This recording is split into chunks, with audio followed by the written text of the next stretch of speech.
ملعب أحمد زبنة كان مسرحا لمباراة مولودية وهران وشباب قسنطينة التي شهدت توافدا كبيرا للأنصار.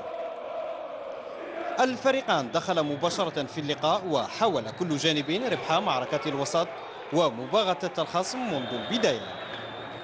أول تهديد للحارس سيدريك جاء بأقدام لاعب مولودية وهران فريد بن عباس إثر هذه الركنية. مهاجم شباب قسنطينة بهلول لم يستغل هذه الهفوة الدفاعية وأنب عن الحارس دحمان القائم في هذه التسديدة. مولودية وهران حاولت التحكم في زمام الأمور واصطدم مهاجموها باستماتة الدفاع المنافس الذي عرف كيف يشل محاولات الحمراوة لينتهي الشوط الأول بنتيجة بيضاء. المرحلة الثانية فرضت المولودية سيطرتها وصنعت عدة محاولات عن طريق نساخ بهذه الرأسية، ثم بنيطو الذي تألق الحارس سيدريك في التصدي لها.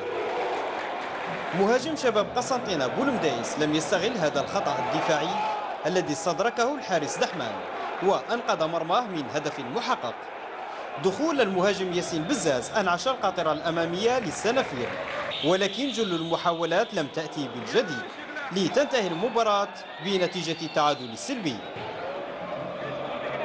Ce match nul pour nous est bon parce que bon, on était venu pour amener un point, voire 3 points. On est passé à côté de la correctionnelle, on aurait pu prendre un but et à la fin on aurait pu marquer. Donc c'est un match intéressant parce que j'ai trouvé une bonne équipe d'Oran qui va faire mal dans l'avenir. Le monsieur, il a dominé le match, il a bien joué, il a fait circuler les ballons, il a créé des occasions. Malheureusement, on ne les a pas exploitées. Mais je suis très content de la performance de mes joueurs.